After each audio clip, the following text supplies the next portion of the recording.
Boa noite a todos. Estou com um problema aqui de conexão, provavelmente por conta da chuva, mas acho que agora vai estar ok. Qualquer coisa, a Ana Amélia Prates me avisa.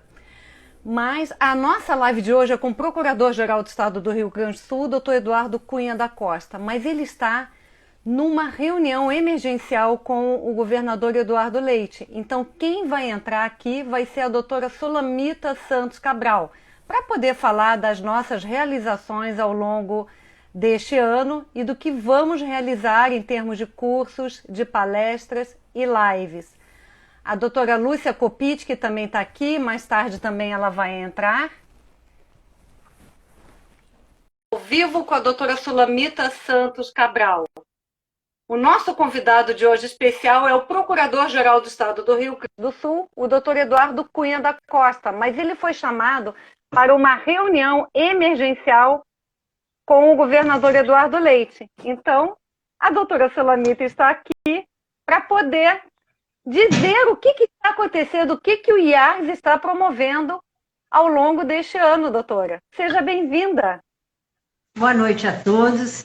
É uma grande alegria reencontrá-los. Eu saúdo a todos os que estão nos assistindo, dizendo que houve realmente um pequeno contratempo e possivelmente daqui a pouco nós vamos ter a presença do doutor Eduardo Cunha da Costa, que nesse momento está com o governador. Mas antes, Terezinha, nós temos tanta coisa para conversar. A doutora Lúcia entrou, saudação, doutora Lúcia. Desembargador Marco Aurélio Oliveira, eu vi que entrou. O desembargador Marco Aurélio hoje tem um artigo muito instigante que está publicado no nosso site sobre algumas sugestões de mudanças constitucionais. Eu já mandei um WhatsApp para ele dizendo que é um assunto muito interessante, vale a pena ler. Exame de propostas reformistas da Constituição. O artigo ele está à disposição no site e no blog. Exatamente. Alguns comentários aqui. O doutor Marco Aurélio Moreira de Oliveira, ele está saudando, dando boa noite para a senhora. E a Sulamita sempre tem novidades. Vamos aproveitar, foi o que ele disse. Doutora Lúcia Copit, que já está conectada. Doutora Lúcia, a todos com boa noite. A doutora Isabel Costa também, saúdo.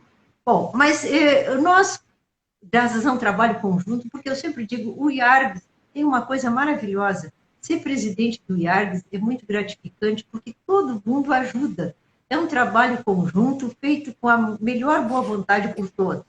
Então, nós, como disse, nós nos reinventamos com a pandemia, porque agora nós estamos, assim, com uma atuação incrível. E graças a esses meios eletrônicos, nós chegamos muito mais longe. E este ano, eu estava conversando com a Terezinha, nós já realizamos 16 lives. Nós já também 16 lives. Então, as nossas lives, nós já tivemos o doutor Jorge Alberto Araújo, o doutor Arnaldo Guizardo Filho, a doutora Lúcia Copit, a Luciane, o doutor Pedro Alfonsinho, nosso presidente da Caixa, que também patrocina as lives, a nossa diretora, a primeira mulher diretora da Faculdade de Direito da URGS, a doutora Cláudia Lima Marques, a psicóloga Richelle Albrecht, o doutor Fabrício Fay. Isso é muito importante que a gente frise, que todas essas lives elas estão no YouTube. Então, quem quiser saber o que, por exemplo, o doutor Arnaldo Rizardo ou a doutora Cláudia Marques, ou qualquer um dos participantes da live disse qual foi a manifestação, é só colocar o nome lá no YouTube que ele vai encontrar. Nós tivemos também o doutor Eduardo Fontoura. O doutor Eduardo Fontoura, inclusive, está com um número muito grande ele tem um número muito grande de seguidores, e a live dele, como todas as outras, mas ela está tendo uma procura muito grande. Ele está assistindo. O doutor Thiago First também. O doutor Carlos Kuiper também está aqui. E o procurador, o doutor Eduardo, ele está me avisando por aqui que ele só vai poder entrar daqui a mais ou menos 20 minutos. Ele acabou de me confirmar, porque ele ainda está em reunião com o governador. Ele está dizendo aqui que está no gabinete do governador, foi chamado para uma reunião de emergência e, enfim, somente Olha, às 20h30 que ele vai conseguir. doutor Eduardo Fontoura, obrigado pelas suas palavras, muito nos incentiva. O desembargador, outra live foi do desembargador Thompson Flores, muito interessante Isso. sobre a justiça eleitoral. Ele deu uma aula magnífica sobre a justiça eleitoral. Também está com mais de 200 acessos, não é, Terezinha? 200 e tantos acessos. O doutor André Luiz Souza de Moura, o doutor Eduardo Lemos Barbosa, o doutor César Carreira, o nosso presidente da ordem, o doutor Ricardo Breyer, foi muito interessante também. Depois aqui, o nosso, que sempre fala maravilhosamente bem, o desembargador Marco Aurélio Moreira de Oliveira, falando também sobre improbidade administrativa, e a última foi o doutor Paulo Torelli e a doutora Lúcia Coppi. E este mês de maio nós estamos praticamente...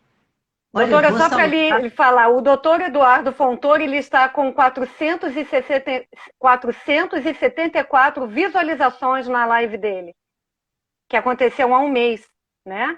E do desembargador federal Thompson Flores, já estamos com quase 250 visualizações também. E o interessante é que o doutor Eduardo Fontoura, ele está em Los Angeles? Aonde que ele está? Está em Los Angeles, sim. Está em Los Angeles. Ele fez a live diretamente de lá. E já está com 400 e tantas visualizações. 74. Uma maravilha. Inclusive, depois a senhora pode falar do curso que ele vai ajudar a ministrar junto com o doutor Paulo de Oliveira, que vai acontecer agora em junho, não é isso, doutora? Exatamente. Mais tarde vamos falar. Estamos com essas novidades. Eu quero aqui saudar o doutor Carlos Henrique Kuiper, que já foi procurador-geral, aliás, já nos encontramos em muitos eventos, e agora está de presidente da Associação dos Procuradores de Estado. É uma alegria tê-lo aqui, doutor Kuiper. E também a doutora Cláudia Lousada, que entrou também a nossa saudação, ao Cassiano também, um abraço especial. É meu filho, né?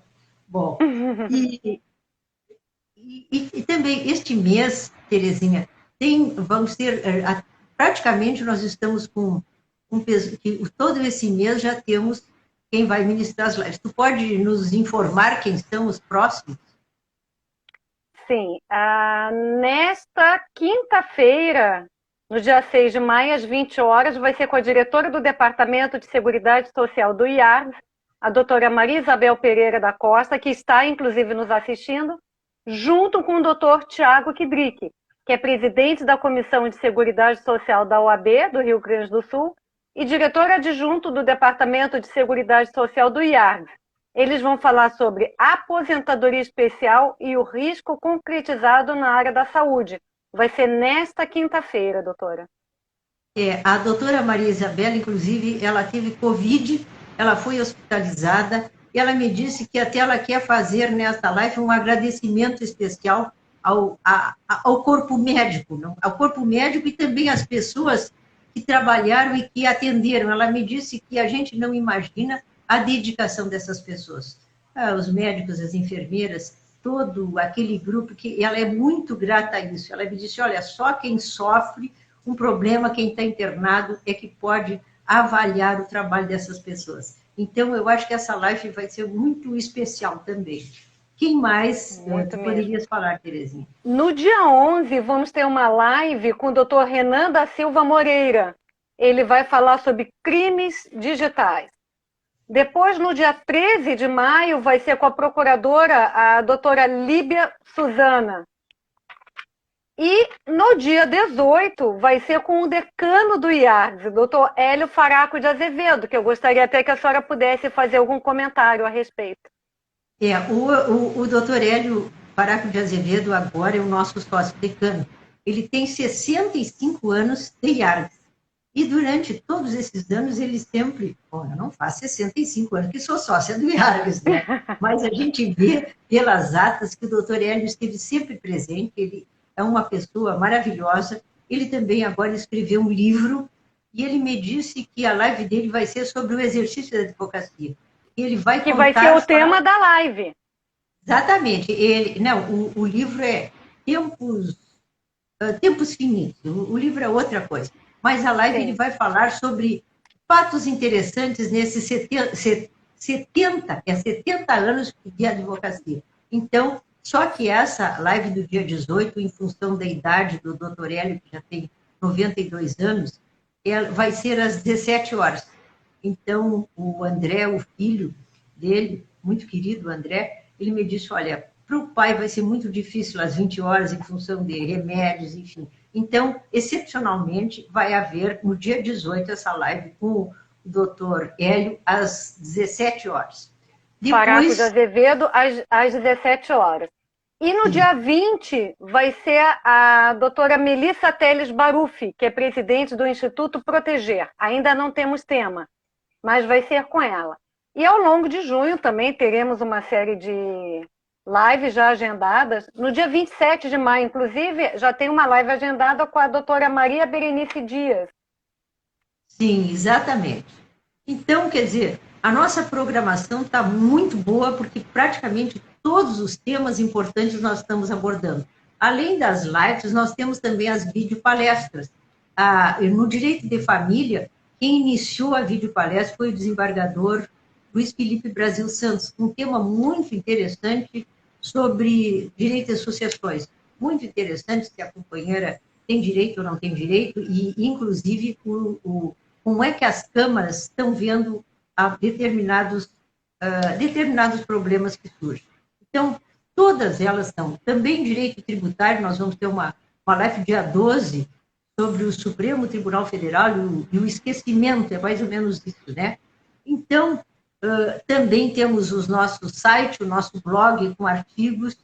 E o que mais, Terezinha, tu poderia? E os nossos cursos, A videopalestra de hoje do Grupo de Estudo de Direito de Família, a convidada foi a psicóloga e especialista em terapia familiar sistêmica e adoção de menores, Ana Flora Bestetti. O tema abordado por ela foi métodos alternativos de resolução de conflito. Esta videopalestra está postada no canal do YouTube do IARDS e também no site. Temos aqui comentário, a doutora Melissa Teles Baruffi está saudando, dando boa noite. O doutor Eduardo Fontoura colocou parabéns ao trabalho desenvolvido, trazendo espaços para a divulgação de conteúdos e propagação de sabedoria e apoio. Muitas pessoas lhe saudando. Doutor Paulo Torelli também entrou aqui. E eu não sei se a senhora já quer chamar a doutora Lúcia Kopitsch para ela poder falar um pouco do curso. Eu apenas vou avisar as pessoas que estão entrando agora. O doutor Eduardo Cunha da Costa nos avisou que ele foi chamado em última hora para uma reunião com o governador e queria se atrasar uns 20 minutos.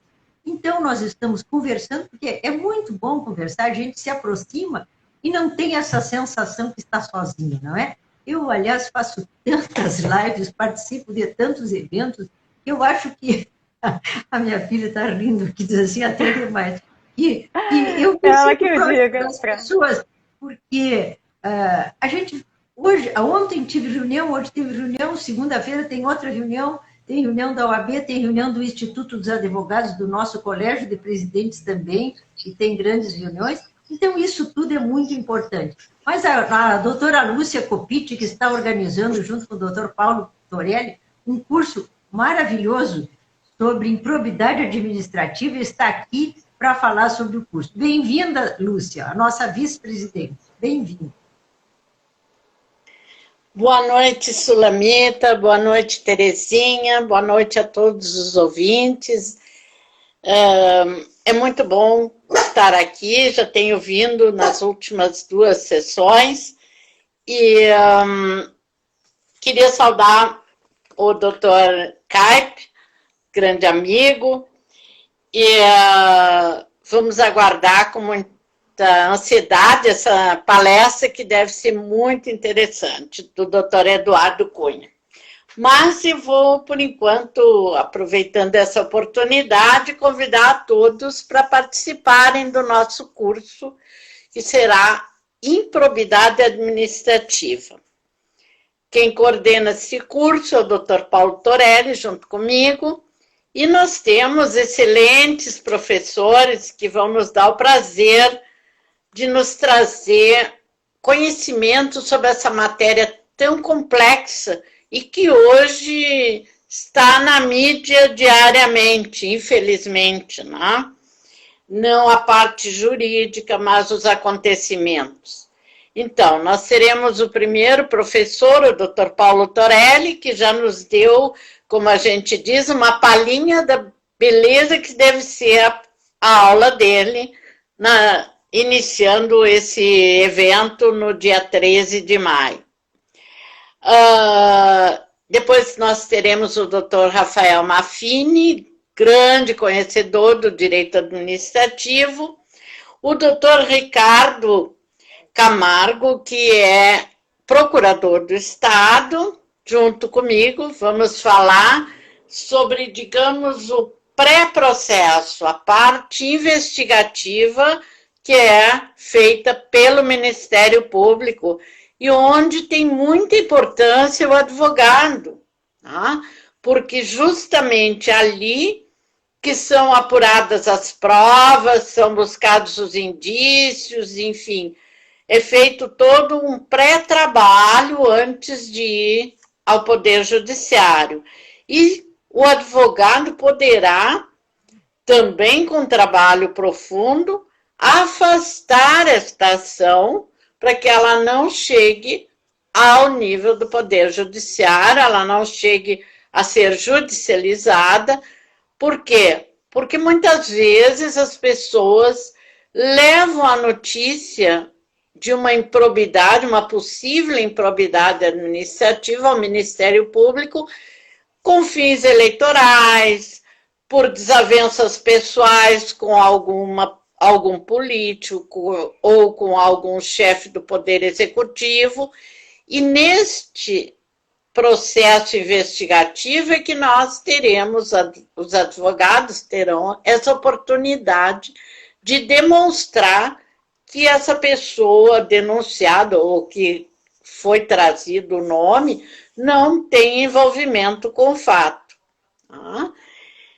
Nós teremos também uma aula do Dr. Aloysio Zimmer, conhecido de todos nós pela sua atuação nessa área, a doutora Ana Feliciani, médica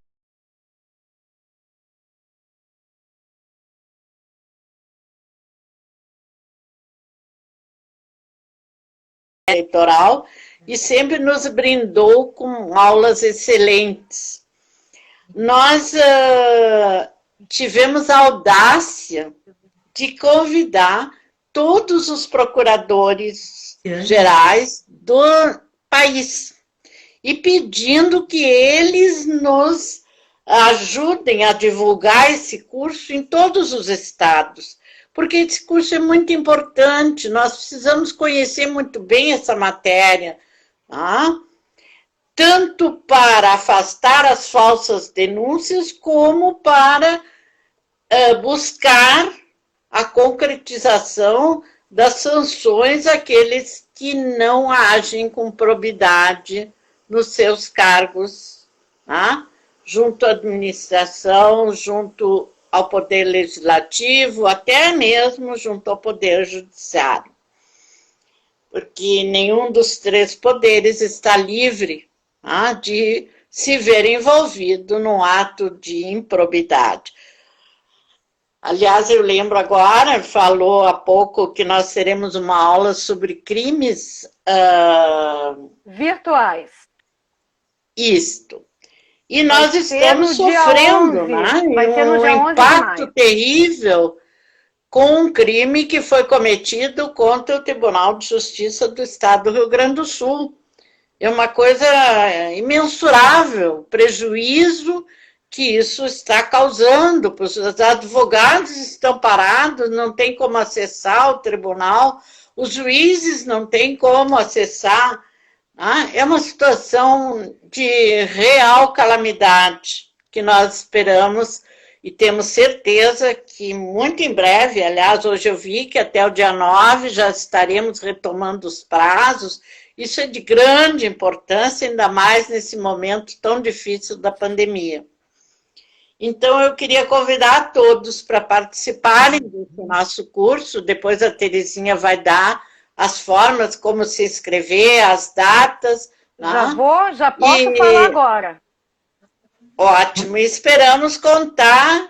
Eu já recebi alguns e-mails de colegas do Ceará, com que eu tive a oportunidade de trabalhar num processo, de Santa Catarina, de São Paulo, e que estão muito interessados. Já chegou além fronteiras.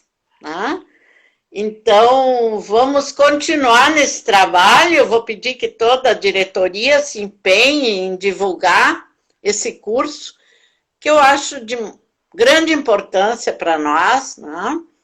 E ele vai ter início no dia 18 de maio, no próximo dia 18 de maio, que ele vai ter início. Isto.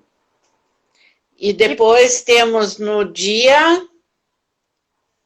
Eu posso passar aqui bem direitinho. Vai ser dia 18 de Por maio, favor. dia 20, dia 25, dia 27 de maio, depois no dia 1º de junho e dia 8 de junho.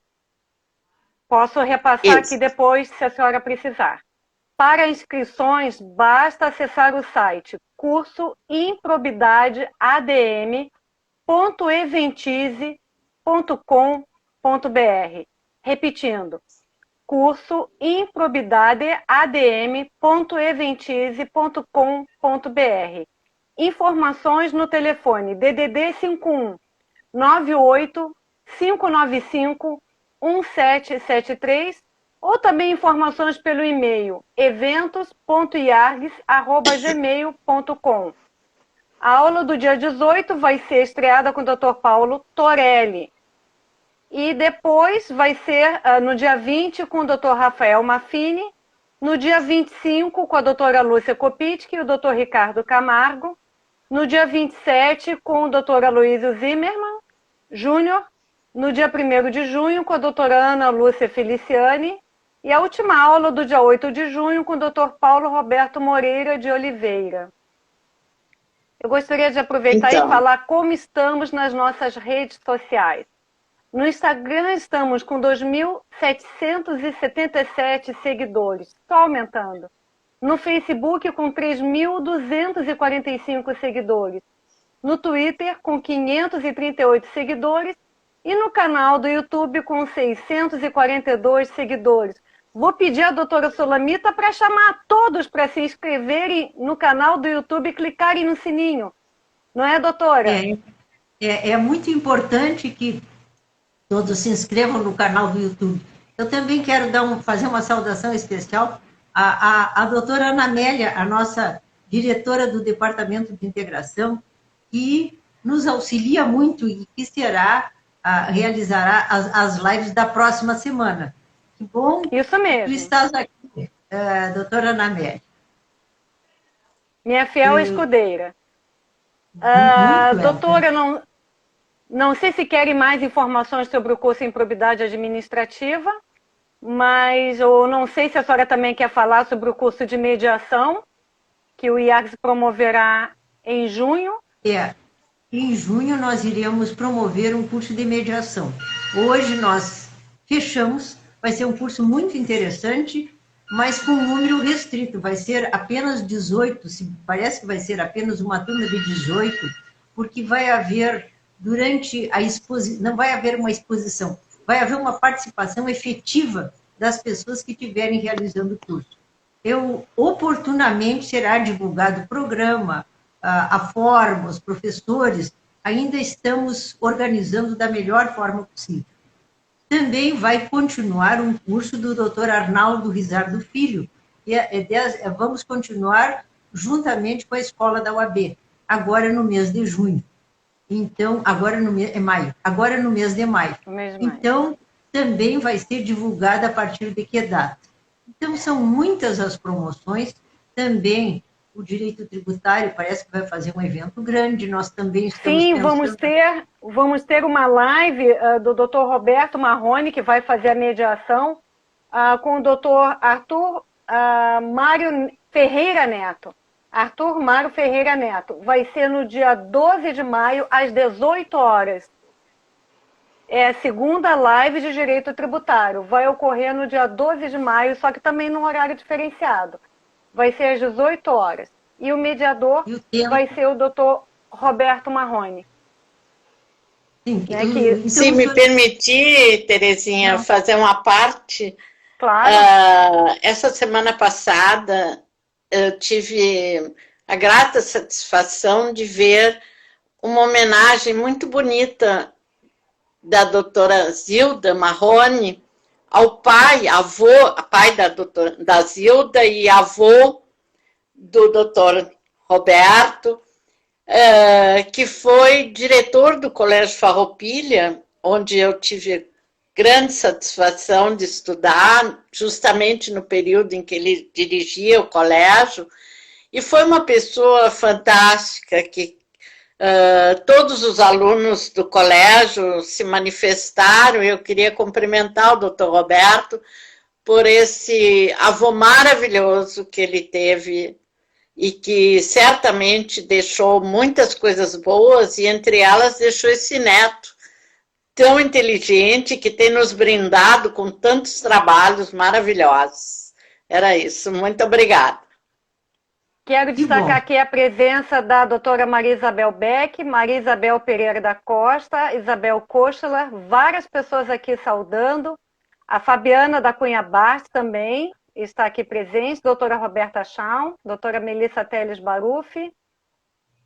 Enfim, várias pessoas aqui saudando e aguardando o nosso procurador do Estado poder entrar. Ele que foi chamado para uma reunião de emergência, o doutor Eduardo Cunha da Costa, estava programado para entrar aqui às 20 horas, mas foi chamado pelo governador para uma reunião de emergência. Então, o doutor Rafael Souto também está aqui presente. Ele foi chamado para essa reunião para falar sobre o novo modelo de distanciamento fora do gabinete de crise, né? E ele não podia deixar de estar presente. Então, foi de última hora, isso acontece, afinal de contas, né? É o procurador. Né? Não sei se eu adianto, eu leio o mini currículo dele. Eu só quero... A doutora Ana Amélia disse que o tema da live de direito tributário é o direito ao esquecimento do Supremo Tribunal Federal. Já que estão falando no Roberto Marrone, eu vou dizer uma coisa. A avó dele é minha prima. A avó do... então. Essa família deu boa. Então, maravilha. Eu sabia que tinha alguma coisa, só não sabia o que era, mas realmente é uma família maravilhosa. A Zilda foi minha colega de faculdade, de escola, também no Farroupilha. Pelo lado da mãe. Uma pessoa espetacular, uma artista de trabalho dos manuais, faz coisas belíssimas. E o pai foi médico, pediatra, foi meu pediatra. Que amor. E era uma pessoa muito especial que tinha uma psicologia para a época totalmente inovadora. E abriu muito o colégio Farroupilha, que era um pouco rígido demais, né? E ele trouxe uma forma mais amena, mais convidativa para os alunos. Aliás, foi na época dele que a gente começou a sentar as meninas com os meninos na sala de aula, porque antes era castigo, quando a gente fazia uma arte na aula, ia sentar do lado de um menino, ou um menino vinha sentar do lado de uma menina. Isso era extremamente constrangedor. Claro, nós éramos pequenos, mas fomos criados dessa forma, que depois chegou o doutor Marrone e liberou. Todo mundo sentava junto, escolhia os seus amigos para sentar junto, e trouxe uma série de coisas interessantes para nós. Bom, eu vou aproveitar, já que nós estamos aqui com algum tempo, eu quero falar sobre alguma coisa que eu acho que nem todos conseguiram ter acesso. É que nós escrevemos, junto com a jornalista, o livro do IARGS, um livro sobre os 93 anos do IARGS. E esse livro é um livro diferente. Por quê? Porque, em geral, os livros comemorativos, eles têm artigos profundos. E nós fizemos mais algum tipo de uma resenha, onde a gente mostra a trajetória do IARGS, principalmente através de uma quantidade muito grande de fotografias. Então, este aqui, ó, vou mostrar, é o livro dos 93 anos do IARGS. Nós apresentamos o livro no Plaza São Rafael, no jantar comemorativo ao 93º aniversário do Instituto. Ocorre que a ideia era distribuí-lo em 2020, mas com esta pandemia, nós não podíamos mais fazer as nossas reuniões e apenas um número muito pequeno de associados teve acesso ao livro. Então, eu estou fazendo esta propaganda do nosso livro porque ele conta toda a história. Então, conta no início, tem como é que foi, quem eram os primeiros associados que fundaram o IARGS, entre os pais, o Oswaldo Aranha, eu gosto muito de falar nisso. Depois tem as atas, depois tem os primeiros presidentes. E ao longo da história, eu vou mostrando os fatos importantes do IARGS e as grandes personalidades, alguns, inclusive, parentes desses nossos associados. Por exemplo, o avô da Maria Isabel Beck foi nosso presidente, ela está presente. O avô da Maria Isabel foi nosso presidente. Tantas pessoas foram presidentes, foram diretores de departamentos. Então, estou vendo que... Então, a gente olhando as páginas do livro, a gente recorda pessoas. Eu tive professores importantes, o professor, por exemplo, Rui Cirne Lima, foi presidente do IARGS, foi meu professor. O professor Alceu Ortiz foi meu professor. O professor Paulo Pinto de Carvalho, pessoa maravilhosa, eu gostava muito dele, aprendi muito. Foi meu professor, está aqui no IARGS. Então, toda aquela contribuição que eles nos deram, aqueles exemplos, e mulheres maravilhosas, a doutora Betty Borges Fortes, por exemplo, foi vice-presidente, trabalhou muito, era uma pessoa muito culta, a doutora Betty, em Direito do Mar. Tantas pessoas especiais, a Ana Amélia está falando, o professor Walter José Dil, o doutor Dil, maravilhoso, o doutor Dil, foi inclusive homenageado. O professor Dil era professor de Direito Tributário. E eu, quando fiz... Não podemos esquecer a nossa Cleia Carpe da Rocha, né? Cleia! Que chegou a presidente, a primeira mulher presidente da nossa OAB, e que veio do Instituto, não? Exato, a doutora Helena Ibanez, que graças a Deus ainda está entre nós. Sim, pessoa incrível. Hora vai retornar ao nosso convívio, a doutora Helena, que criou o grupo de estudos de direito de família, que até hoje está maravilhosamente com a Ana Lúcia e com a Aliane Bestetti, estão levando adiante todas as ideias da doutora Helena, e a doutora Helena ainda está acompanhando. Então, são tantas pessoas que se doaram ao Instituto. As nossas, ultimamente, a doutora Alice Greck, a nossa foi presidente também, fez tanta coisa boa. Enfim, está toda a história do IARGS.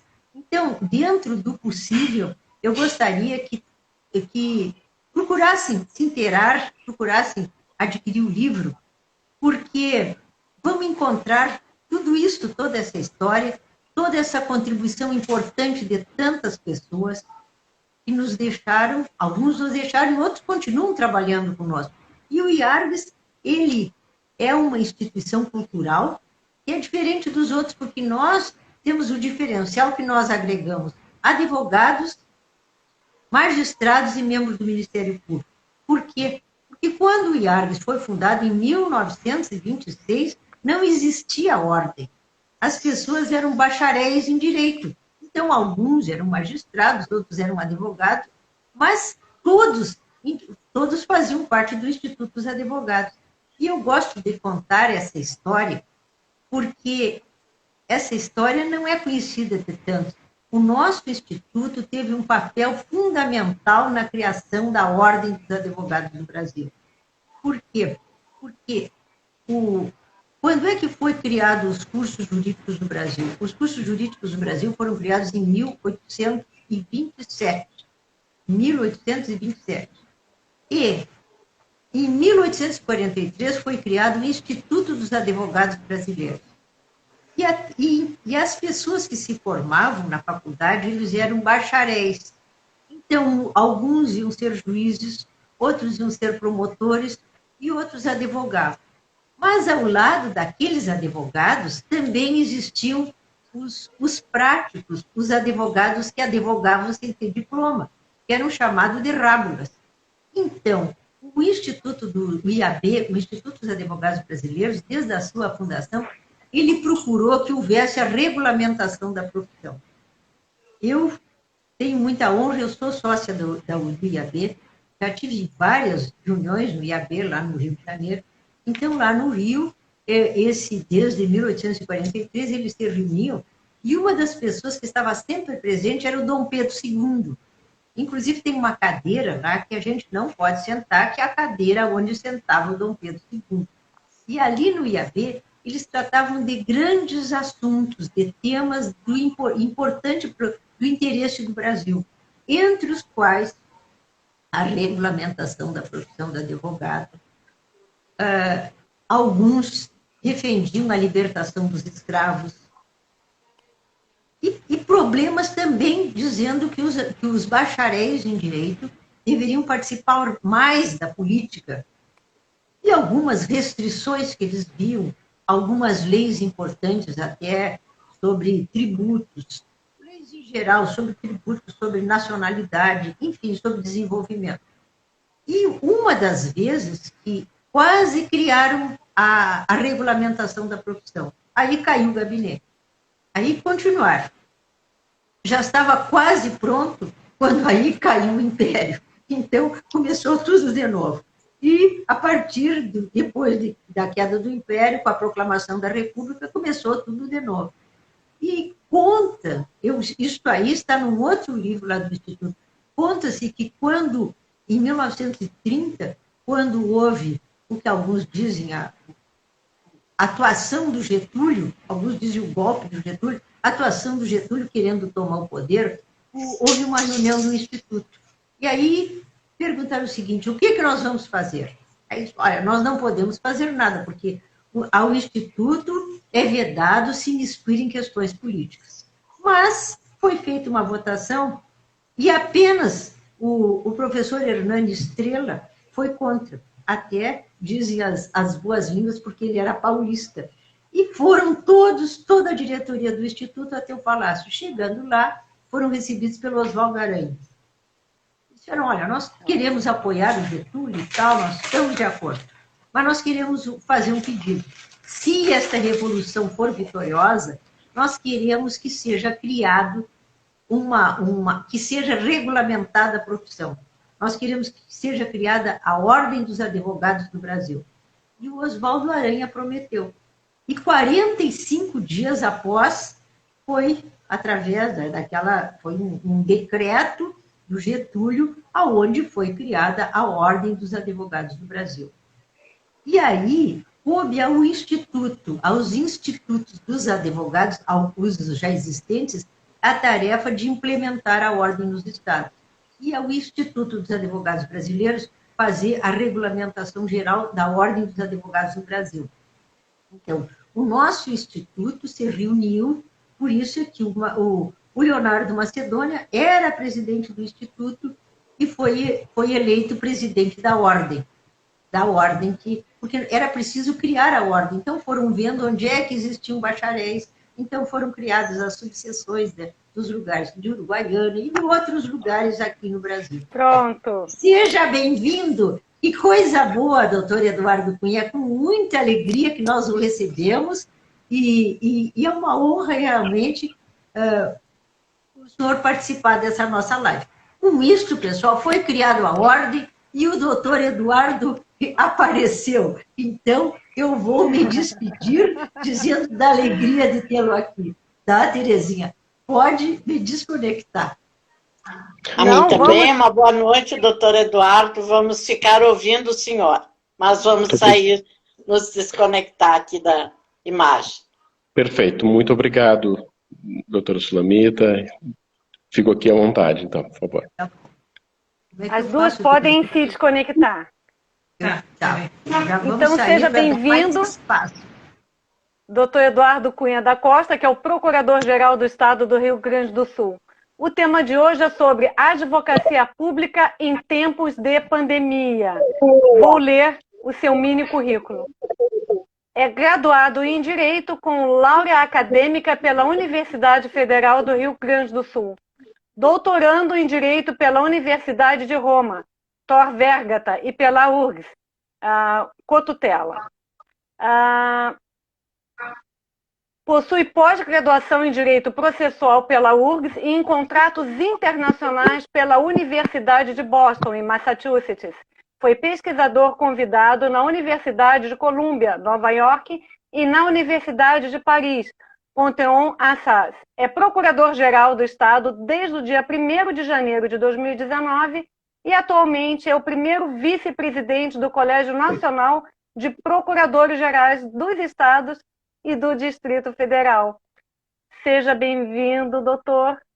Mais uma vez, sei que o senhor foi chamado para uma reunião emergencial com o nosso governador. Seja muito bem-vindo. O senhor está com a palavra. Muitíssimo obrigado. Agradeço a oportunidade, agradeço a gentileza e toda a acolhida que o Instituto dos Advogados do Rio Grande do Sul me faz desse momento. Realmente eu estou agora no Palácio Piratini, considerando que vim para uma reunião com o governador, pedi licença da reunião para poder vir aqui participar, muito fazer obrigada. essa live com todos os colegas. E é um momento excepcional, requer e a nossa atenção. Nós estamos vivendo uma pandemia e precisamos reinventar muitas das nossas ações, muitas das nossas posturas diante dessa crise sanitária que o mundo vive, mas não só o direito, não só a vida, também o direito, também as ciências têm precisado se reinventar. E é justamente nesse contexto que as funções públicas são chamadas e a advocacia pública é também um instrumento e tem se mostrado cada vez mais um instrumento fundamental para a realização célere e também a realização adequada das políticas públicas. Nós falamos em segurança jurídica e no mundo em que as informações voam na velocidade do som, nós precisamos ter instrumentos necessários e profissionais capacitados para enfrentar e dar as soluções. E este é o papel que a advocacia, em sentido amplo, exerce, propondo aos magistrados, propondo aos gestores públicos as soluções. Este papel, ele demanda, nessa sistemática de velocidades, uma agilidade, muitas vezes demanda muita responsabilidade, mas acima de tudo, demanda também parcimônia, demanda preparo. E é nesse contexto que eu gostaria de aprofundar e debater e trazer esse tema a debate, para que nós possamos compreender o que acontece efetivamente numa gestão pública no momento de pandemia, quais são as modificações enfrentadas. Então nós vamos desde, por exemplo, a aplicação excepcional de teletrabalho, situações que envolvem um acompanhamento, trabalho à distância, e a verificação dessa efetividade de servidores, até mesmo as funções que são essenciais no enfrentamento à pandemia de modo direto e outras que são essenciais de modo indireto, porque nós sabemos que a segurança pública, mas em especial a área da saúde, tem uma atuação direta sobre a pandemia. E nós precisamos, evidentemente, de profissionais que estejam capacitados, instrumentos jurídicos que permitam que esses profissionais atuem e os advogados, públicos ou privados, têm aqui uma atuação essencial. Vejam, nós temos regras especiais para as próprias contratações emergenciais neste período. Então, nós precisamos ter uma atenção muito especial a esse regramento e isso faz com que a dinâmica do dia a dia seja de uma responsabilidade ainda maior. A celeridade faz com que nós tenhamos de ter uma atenção redobrada, porque o risco de equívocos, o risco é bastante grande. E é nesse ponto que nós vemos, em especial, quando falamos de judicialização de políticas públicas, nós temos visto, e o Supremo demonstrou ao longo deste último ano, mas em especial após a pandemia, uma celeridade muito maior. Uma celeridade no funcionamento do plenário do Supremo. E essa dinâmica mudou a vida de todos os operadores do direito. Hoje nós temos ajuizamento de ações que envolvem questões constitucionais muito importantes que antes, pelo menos alguns anos, eram necessários para ter uma resposta, e hoje nós encontramos isso já de modo muito mais célere. Vou dar aqui como exemplo a arguição de descumprimento de preceito fundamental que envolvia os templos e a possibilidade de abertura de templos, em que o Supremo, em poucas semanas, decidiu no plenário e entendeu que era possível fechar.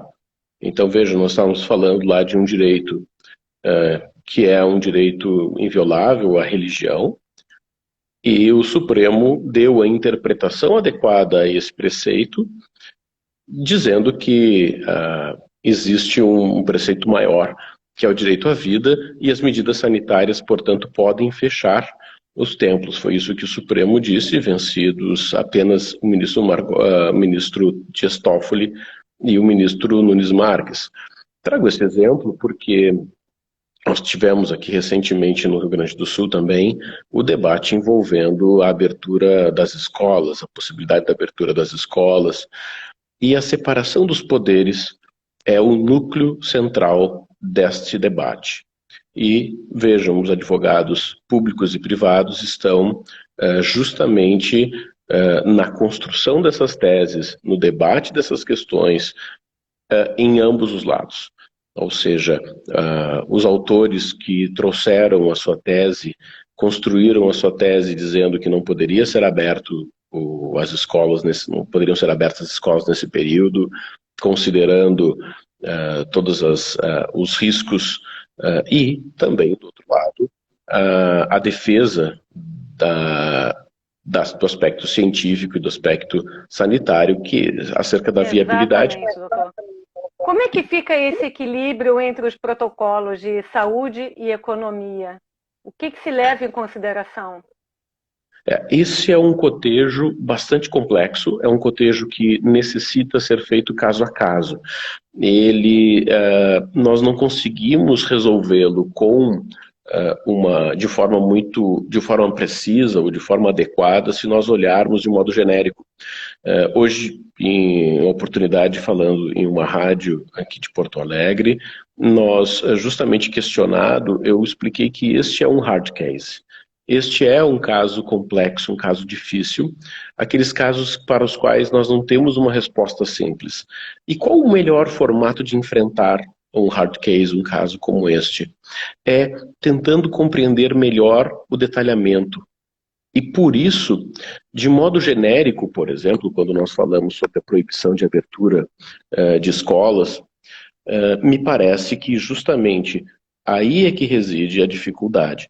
Nós poderíamos fazer o enfrentamento em uma determinada escola que foi aberta e nela foi colocado um número de alunos que claramente viola as normas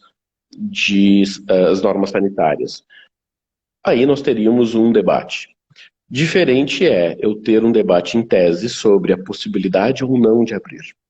E quando nós temos esse debate em tese sobre a possibilidade ou não de abrir e da previsão ou não de protocolos adequados, isso é justamente um dos pontos que envolve a separação dos poderes, em que o judiciário só pode intervir quando houver uma...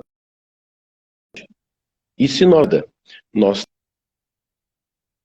temos aí claramente uma invasão nas competências de um poder no outro. E essa distorção é que acaba por gerar os problemas e os conflitos. No caso de cotejar, nós precisamos cuidar sempre o núcleo central de cada um dos direitos. E esse núcleo central, ele envolve a existência, um direito não pode anular o outro. Então, se eu conseguir abrir uma escola que é ali a realização de um direito essencial à educação, sem que isso traga efetivamente uma potencialização do risco à vida daqueles alunos, ou dos pais, ou da própria saúde pública como um todo, nós não podemos anular o direito à educação. E esse é o grande ponto, porque quando nós falamos em tese, e aí envolve, o processo judicial todo envolve narrativas e teses bem construídas, muitas vezes, que nos conduzem a pensar de um modo e nos levam a uma conclusão que muitas vezes é equivocada. É um silogismo bastante bem construído, mas falso. Por quê? Quando nós falamos de abertura de escola de um modo amplo, nós estamos pensando como um ambiente no qual, evidentemente, é possível haver transmissão do vírus, assim como é potencialmente possível em qualquer local. Mas nós precisamos considerar que onde estão essas pessoas hoje, enquanto a escola não está aberta. Essas crianças cujos pais saem para trabalhar em algum lugar devem ficar. Com alguém deve ficar.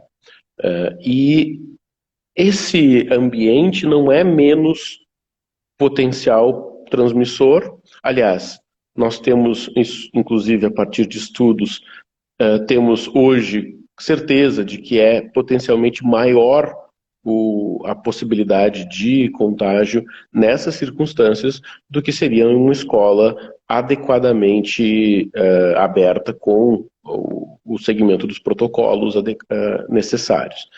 Então, esse debate que é importante, e os operadores do direito têm sido cada vez mais chamados a resolver as questões envolvendo hoje o fechamento de atividades econômicas e discussão sobre o direito de ir e vir, discussão sobre o alcance das medidas sanitárias, e todos esses pontos são pontos que eu diria, primeiro em razão de serem pioneiros, de serem únicos.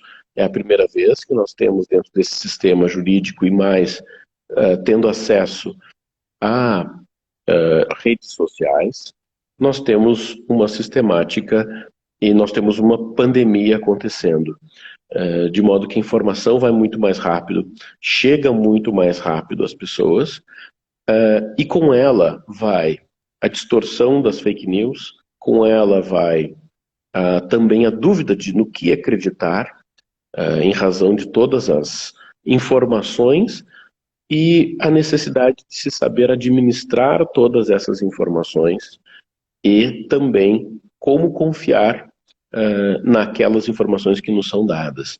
Esse filtro, eu tenho acompanhado recentemente, o Supremo Tribunal Federal tem feito quase que diariamente alertas sobre fake news. O Supremo acaba dizendo é falsa informação sobre tal decisão, não existiu nenhuma decisão. E aí são vários os casos citados.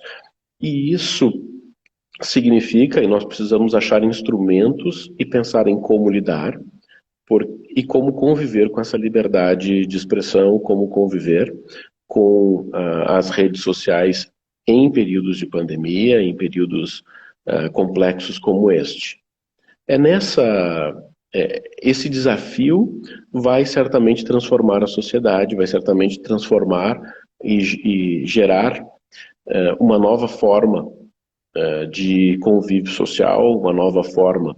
E as redes sociais já trouxeram diversas modificações na nossa forma de encarar, nossa forma de controle público, por exemplo.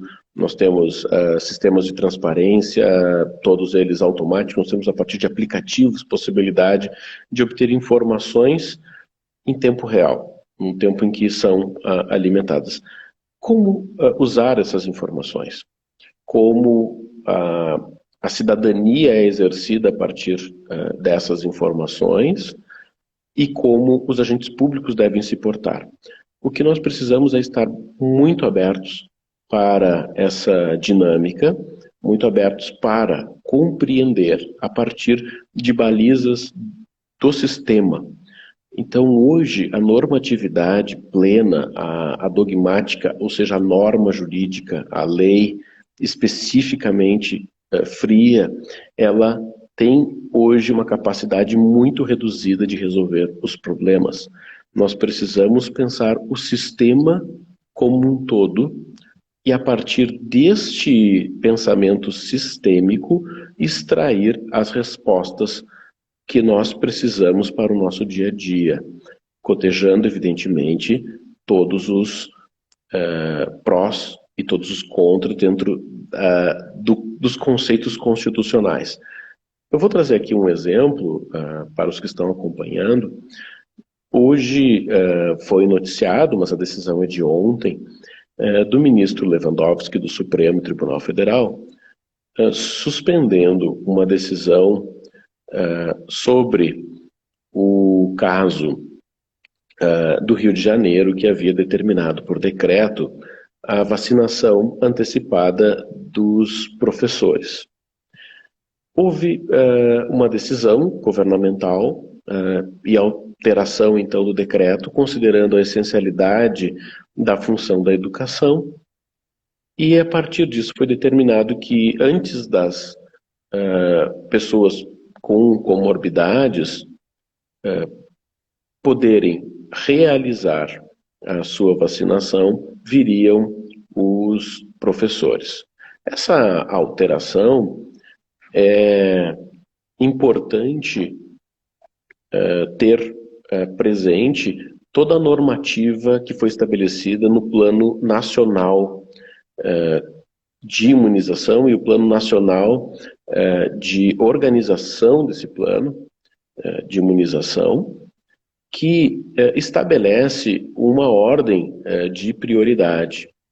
E essa ordem de prioridade, ela é estabelecida pela União, mas a partir dos conceitos do federalismo cooperativo, que é o que deve prevalecer e é o conceito de federação que o Brasil obedece, significa que União, Estados e municípios devem agir de modo integrado e de modo a buscar um objetivo comum, respeitadas as competências de cada um, ou seja, a União estabelece normas gerais, os Estados têm a autonomia para fazer adequações regionais, adequações no seu âmbito, e suplementares, e os municípios têm também autonomia para fazer adequações locais. Nesse contexto, analisando a questão da vacinação, o Supremo Tribunal Federal, embora tenha sido uma decisão liminar e não uma decisão ainda de mérito do plenário, o que deve acontecer em algum momento ainda, em breve, mais à frente, Essa alteração e a previsão a partir de conceitos e preceitos constitucionais que possam estabelecer uma prevalência de uma categoria ou outra e que possam justificar que, por exemplo, profissionais da saúde recebam a vacinação primeiro e professores ou membros ou servidores da área da segurança pública possam receber antes daqueles que tenham comorbidades ou antes de idosos, é uma questão bastante também complexa. Por quê? Seria substituir o critério que foi estabelecido pela União a partir de estudos, concordemos ou não com a conclusão deles, por outro critério que é o previsto, estudado e pensado pelos estados e pelos municípios. E o que o Supremo acabou dizendo é justamente que essa supressão, essa alteração não deve ocorrer. Apenas quando houver justificadamente alguma situação, por exemplo, que indique que um determinado grupo de pessoas seja potencialmente mais vulnerável em razão de algum surto, poderíamos falar aqui em comunidade indígena, em razão de algum surto, algum estado possa ter uma peculiaridade em razão disso, haveria justificativa científica para fazer essa alteração. Do contrário, a partir da essencialidade da função, não poderia ser feito a alteração pelo Estado. Isso é o que disse o ministro Lewandowski nesta ação do Rio de Janeiro. A ação do Rio Grande do Sul, ela pede justamente para que se entre no mérito e se diga que a categoria dos professores deva vir antes, para que eles possam antes iniciar as suas atividades. Neste processo ainda não há uma decisão e deve ocorrer logo após a oitiva do Ministério Público, do Procurador-Geral da República, que agora tem um prazo de 5 dias, para que o Supremo possa, então, trazer a sua decisão. É nesse contexto que eu trago alguns pontos que são hard cases, que têm surgido em uma velocidade muito diferente do que estávamos habituados. Nós encontrávamos casos complexos, casos de livros, casos especiais que chegavam ao Supremo, mas não na velocidade e na quantidade que nós temos visto hoje. E só agora, podendo citar, esses últimos são recentíssimos, possibilidade de abertura de templos, ou melhor, de fechamento de templos como medida sanitária no período de pandemia, se isso viola ou não o direito à religião, possibilidade de alteração da ordem da vacinação, incluindo professores, dada a essencialidade da educação. Exatamente. A doutora Júlia, que é advogada, colocou que Portugal já aprovou faz tempo esta imunização aos professores, e ela diz que a educação é essencial. Também quero colocar aqui o desembargador Marco Aurélio Costa Moreira de Oliveira, disse: o Procurador-Geral do Estado, antes de pretender fazer defesa do Estado, sempre será um jurista orientador. Né? E nesse contexto, o senhor acha que houve quebra de paradigmas relacionadas às mudanças ao longo da pandemia, desde o ano passado, doutor? Sem dúvida, sem dúvida. Eu acredito que sim, houve uma série de paradigmas que foram quebrados a partir justamente de contextos em que as respostas, por exemplo, dos gestores públicos passaram a ser imediatas. E aqui é um exemplo com relação ao fechamento e a vedação de ocorrência das aulas nos períodos mais críticos. Elas fizeram mobilizações e geraram mobilizações sociais bastante intensas. E a partir disso é que nós vimos diversos paradigmas quebrados. Vou trazer aqui como um exemplo. Nós tínhamos já instrumentos para fazer audiências, para fazer reuniões ou mesmo votações de modo telepresencial. Ou seja, os instrumentos já estavam previstos, já existiam. os equipamentos, tirando alguns ou outros mais modernos, mas câmera, microfone e internet nós já tínhamos. Mas sempre usávamos o método mais conservador. Então, por exemplo, a Assembleia Legislativa do Rio Grande do Sul, ou a Câmara dos Deputados Federais, o Senado Federal, todos eles passaram a fazer deliberações, ou seja, aprovar leis a partir dessa modalidade à distância. Isso é um paradigma, sem dúvida nenhuma, quebrado. Nós tínhamos a sistemática da realização das sessões do Supremo sempre presenciais. Eram televisionadas, mas eram presenciais. Hoje, nós temos visto a realização dessas sessões de julgamento à distância. O mesmo ocorre aqui no âmbito do Tribunal de Justiça. Vimos também o sistema de julgamento que o Supremo já havia, de modo bastante ainda cauteloso, iniciado e bastante pioneiro. Só o Supremo fazia o chamado plenário virtual, ou seja, o ministro disponibiliza seu voto e os outros têm uma semana para manifestar nesse voto, a sua posição nesse julgamento. Essa alteração trouxe, toda essa modificação fez com que, no âmbito do próprio Tribunal de Justiça do Rio Grande do Sul, houvesse a possibilidade de realização de julgamentos neste formato, a partir de evolução do regimento interno. Defesa oral, que pode se fazer de qualquer lugar do mundo, a partir de também instrumentos telepresenciais. Então, esses são, sem dúvida nenhuma, paradigmas quebrados. Com relação a paradigmas jurídicos propriamente, eu enxergo como vários deles essas, como havia mencionado, possibilidades a partir do enfrentamento da pandemia, de fechamento de templos, de fechamento de determinadas atividades, ou seja, uma certa redução do direito de ir e vir, não a eliminação. Aqui no Brasil, vimos em vários países a própria proibição, sob pena de multa. As pessoas só poderiam sair explicando qual o local e tendo a partir disso emitindo pelo sistema. Hoje o que nós temos, existe uma sistemática, ainda existia, talvez tenha já evoluído, de quem é proprietário de arma de fogo, mas não tem o porte de arma, emite no site da Polícia Federal uma guia de transporte. Então essa guia, essa autorização temporária, a pessoa vai ali, diz que é digita e vai ter ali todos os dados da arma dela, os dados dela, e ela diz de onde vai, para até onde vai.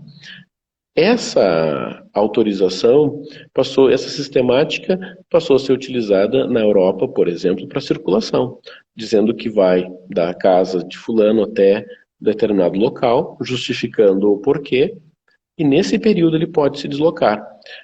Esse é um formato que a gente vê, é uma restrição ao deslocamento, sem dúvida são paradigmas quebrados a partir de nós estarmos bastante habituados com a liberdade e termos essas restrições. Então, eu diria, sem dúvida nenhuma, que há paradigmas quebrados e eu acredito que ainda outros serão quebrados, muitos serão para o bem do nosso desenvolvimento. Deixa eu ler mais um comentário, a Daniela Zago, dando parabéns pela sua atuação, registrando também a presença da procuradora Cristiane Neri. Doutor, como é que fica a segurança jurídica em ações públicas de combate à pandemia? Bom, primeiro quero mandar aqui também um abraço à doutora Cristiane Neri e agradeço também a Daniela Zago o comentário. A segurança jurídica, ela tem, evidentemente, um conceito, e esse conceito, ele é algo, de certo modo, inatingível. Então, ele é uma diretriz, é algo que nós buscamos e devemos buscar sempre, mas há uma mistificação, há uma dúvida sobre o que possa ser, e há uma confusão popular, muitas vezes, sobre o que significa essa segurança jurídica. Muitas vezes, em razão de nós termos um questionamento judicial e que possa ter uma decisão judicial contrária àquilo que foi pré-definido, isso não é insegurança jurídica. Isso é algo que o sistema prevê, porque está dentro das liberdades de se judicializar, de se buscar, de se questionar. Há insegurança jurídica quando nós temos, a partir de mudanças de padrões e fugindo, sem uma justificativa adequada, dos precedentes que os tribunais já estabeleceram. Então, por exemplo, eu vou enxergar uma insegurança jurídica quando nós tivermos uma decisão judicial que intervenha de modo contundente no mérito administrativo, aquilo que deve ser, então, decidido pelo Poder Executivo. Ou, então, na ausência de lei, que venha uma decisão e estabeleça algo que deveria ser previsto em lei, deveria ser debatido no âmbito de um parlamento. Essas são questões que devem ser observadas, porque aí sim nós vamos ter violação ou gerar insegurança jurídica. Então, porque isso foge àquilo que o próprio Supremo Tribunal Federal já definiu como limites da autorrestrição que o Poder Judiciário deve realizar. Também, evidentemente, pode haver insegurança jurídica em outras questões que sejam mais ousadas e construções mais ousadas, mas se nós tivermos balizas a partir do sistema estabelecido constitucionalmente, a partir desses parâmetros constitucionais e também da leitura pelo Supremo, nós vamos ter ali certa segurança jurídica. Por que certa? Porque, naturalmente, sempre é aberto a possibilidade de eventual discussão, de eventual debate. E hoje o que nós vemos é a discussão a alegação de que há insegurança jurídica, quando, na verdade, nós desejamos mudar o mérito daquilo que foi decidido legitimamente. Então, muita gente procura questionar e chamar de algo viciado ou algo que porte insegurança jurídica apenas aquilo com o que não se concorda. E essa é a grande polêmica que nós devemos tentar superar. O exemplo que eu mencionei aqui sobre as escolas, ou mesmo sobre as vacinas, quando se discute que há segurança jurídica ou insegurança jurídica, hoje ela não há. Existe segurança jurídica plena, porque o rol previsto no Ministério da Saúde é claro, e ele é o órgão competente. O que o Rio Grande do Sul e o que eu orientei como Procurador-Geral do Estado, orientei ao Governo do Estado que fizesse, que não mudasse por conta própria a ordem, e sim que questionássemos ao Supremo essa ordem de vacinação. E o Supremo é que pode mudar, porque a ordem está fixada, prevista em normativas do Ministério da Saúde, que é o órgão ao qual a lei federal estabeleceu essa competência. Por essa razão, eu diria que insegurança jurídica está quando alguém viola essa norma, e aí sim, nós temos claramente a violação da norma por discordar, e aí talvez seja uma crise de poder que nós tenhamos e a necessidade de termos instrumentos adequados para correção. Exemplo recente é, como eu mencionei ontem, o ministro Lewandowski já determinou que não poderia o Estado do Rio de Janeiro fazer aquela alteração e determinou que ela fosse suspensa. Então nós temos instrumentos para corrigir. As instituições precisam estar fortes, as instituições precisam garantir ao cidadão o cumprimento daquilo que a nossa Constituição prevê. Então, nós, seguindo as determinações do Ministério, doutor? No caso da vacina, sim, devemos seguir.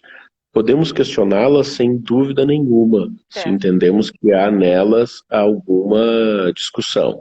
Mas essa discussão e esse questionamento deve ser levado ao órgão competente e não ser simplesmente realizada por nós de modo irresponsável.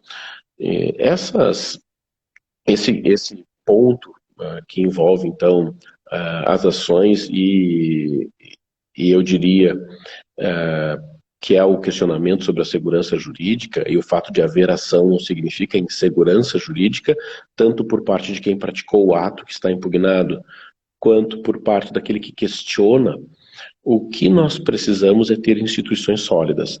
E me parece que nós temos as instituições funcionantes, as nossas instituições, e justamente quando nós podemos criticá-las e dizer que possam não ter tomado a melhor decisão, significa que elas estão funcionando, que nós temos a nossa liberdade de expressão e podemos dizer isso. Claro. E esse teste, ele deve ser feito permanentemente, porque o que nós precisamos para realizar a ação das políticas públicas, da mudança da vida das pessoas, é justamente ter as instituições funcionantes, o respeito, e quando foi atribuído a cada um dos poderes a autonomia, e aí discordemos ou não do sistema que é utilizado no Brasil, ou possamos sugerir evoluções, hoje o sistema como está tem o seu funcionamento, e nós precisamos, evidentemente, sempre buscar aperfeiçoá-lo e garanti-lo. Por isso que quando temos uma decisão, podemos discordar dela, mas não podemos atacar aquele que tomou a decisão, porque amanhã essa decisão que pode ser atacada é a decisão que nos salve a nossa própria vida ou a nossa liberdade. Então, preservar as instituições deve vir acima de tudo. Nós tivemos nos Estados Unidos, recentemente, a troca de poderes, né, no Executivo e a invasão do Congresso. Olhando de longe, poderia parecer que tivéssemos uma crise de institucionalidade muito próxima, mas em seguida vimos que as instituições exerceram o seu papel e realizaram a concretude dos preceitos constitucionais de democracia e salvaram o sistema. E é isso que nós precisamos aqui ter presente. A institucionalidade é o que nos salva. Então, por favor. Claro, o Dr. Carlos Henrique Kuyper, procurador, colocou: sempre muito bom ouvir as reflexões do nosso procurador-geral. Orgulho deste ilustre associado da PERGS. O Dr. Paulo Torelli: parabéns pelo trabalho realizado, prezado Dr. Eduardo, abraço. Dr. Luiz Mauro Linden: excelente trabalho, Eduardo e equipe. E a Cecília Hernard, eu acho: parabéns ao IARGS, excelente live. Doutora Sulamita Santos Cabral: parabéns pela clareza e profundidade da exposição. Doutor, o Estado agora está recebendo novas doses, né? O próximo grupo prioritário já vai começar a ser vacinado nessa semana para acalmar todo mundo, não é isso? Exatamente, as vacinas têm chegado, nós seguiremos, a Secretaria da Saúde tem feito um trabalho muito correto, muito cuidadoso, inclusive com a secretária Arita tem feito, digamos...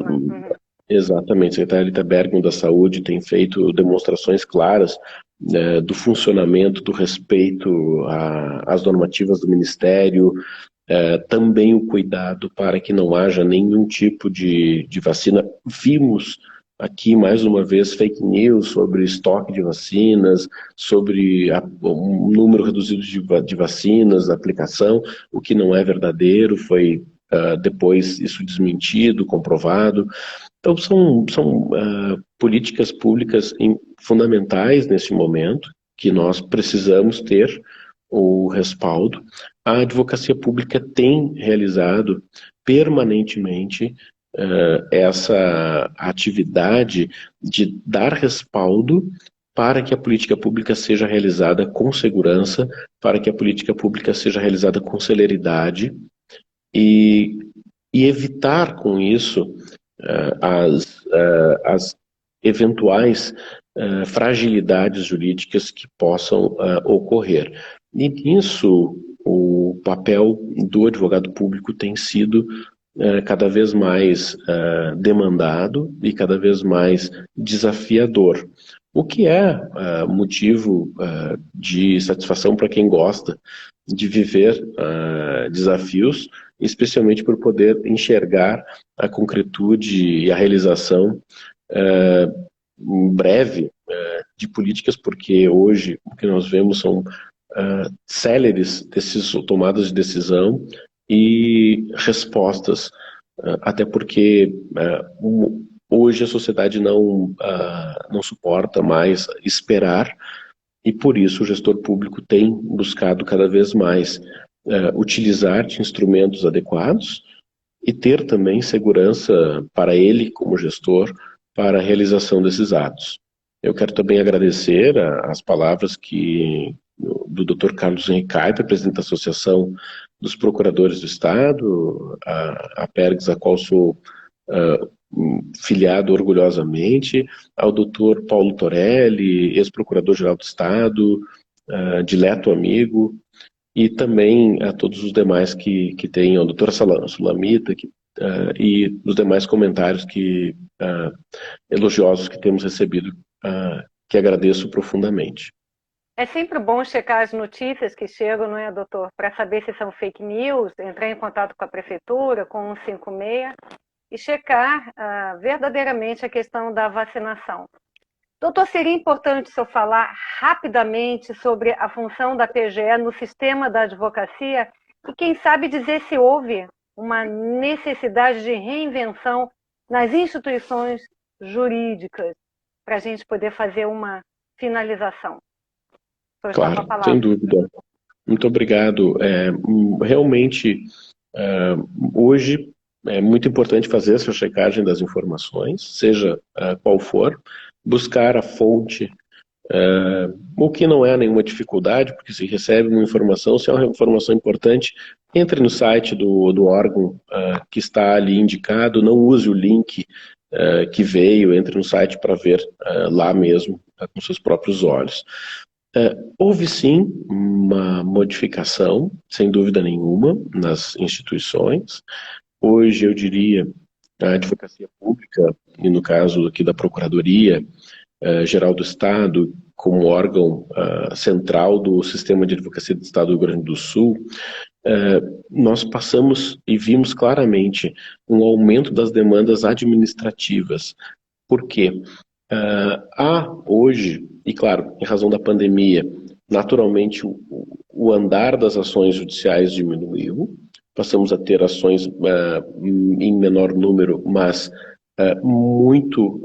de temas muito importantes, de questões cruciais, e ao mesmo tempo passamos a ter diversas ações rápidas no aspecto administrativo, ou seja, o gestor precisando fazer compra rápida de cestas básicas, a criação de auxílio emergencial, sistematização do auxílio emergencial, normas específicas que trouxeram alteração na forma de contratação direta, tudo isso demanda cada vez mais do procurador a atuação direta junto ao gestor, junto ao secretário de Estado.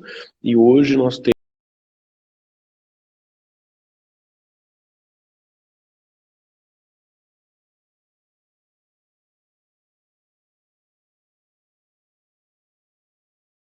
e isso nós ainda pretendemos melhorar, estruturar, não ser apenas o procurador, mas ser também efetivamente uma procuradoria setorial em cada órgão, em cada secretaria, para que nós possamos, a partir disso, dar respostas para as políticas públicas, dar respostas rápidas, ter licitações com segurança jurídica, livres de dúvidas de corrupção, naquilo que é possível se fazer, punir responsáveis por desvios, por infrações, também, mais do que tudo, realizar essas licitações dentro da legalidade para que não haja impugnações.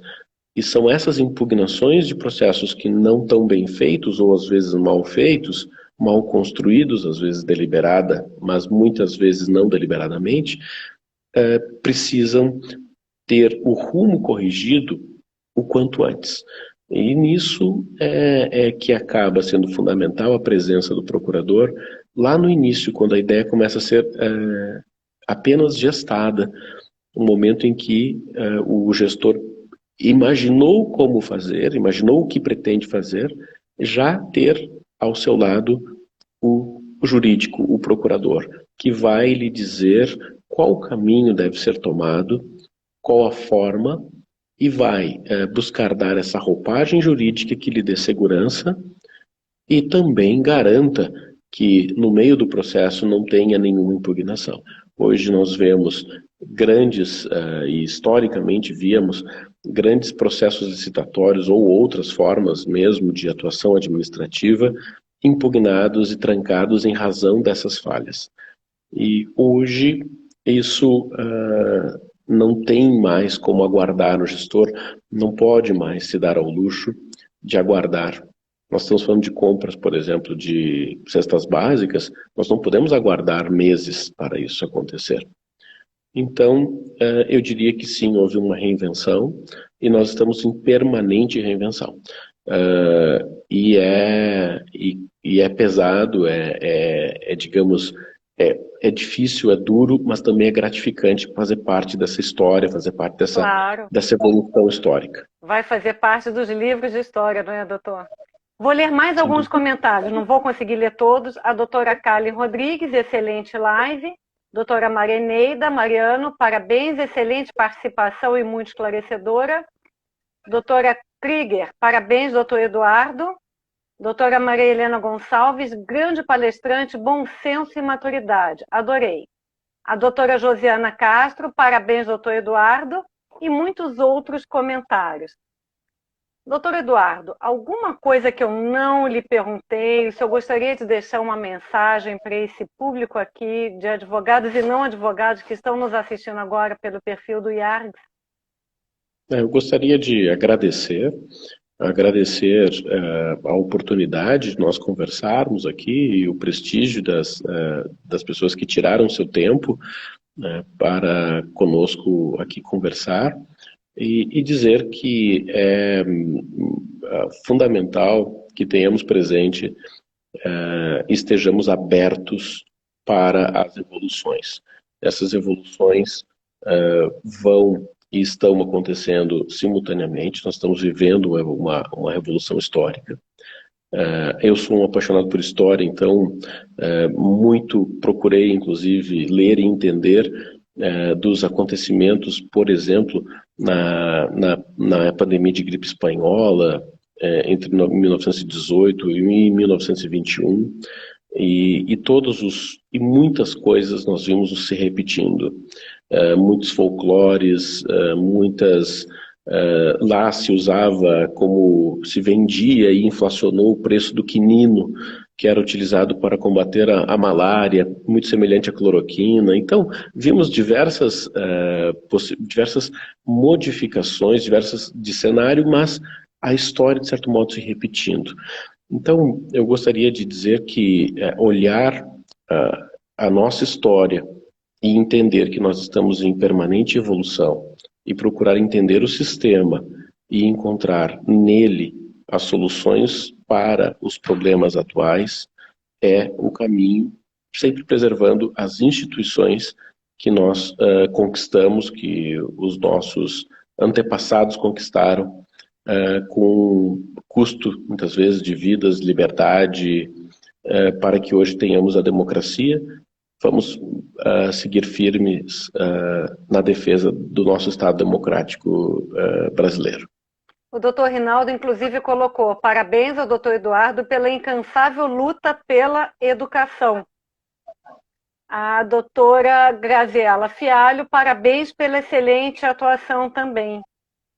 Então, eu gostaria de lembrar que esta live já vai estar postada amanhã no canal do YouTube do IARGS. Para acessar, basta colocar Instituto dos Advogados do Rio Grande do Sul ou IARGS. Gostaria também de lembrar que a próxima live desta quinta-feira, pelo perfil do IARGS, dia 6 de maio, às 20 horas, vai ser com a diretora do Departamento de Seguridade Social do IARGS, a doutora Maria Isabel Pereira da Costa, e também com o doutor Tiago Kidrick, que é presidente da Comissão de Seguridade Social da OAB-RS e diretor adjunto do Departamento de Seguridade Social do IARGS. Eles falarão sobre aposentadoria especial e o risco concretizado na área da saúde. Doutor Eduardo, eu não tenho nem como lhe agradecer, o senhor tirou um tempinho, o senhor que foi chamado para uma reunião emergencial com o nosso governador, saiu da reunião para poder falar conosco e cumprir a sua live aqui com o IARGS. Em nome da doutora Solamita Santos Cabral, eu lhe agradeço muito pela sua estreia hoje aqui na live com o IARGS. A palavra final é sua. Muito obrigado, eu é que agradeço, doutora Sulamita, a ti, Terezinha, e a todos que se dispuseram aqui, tiveram a paciência de nos ouvir.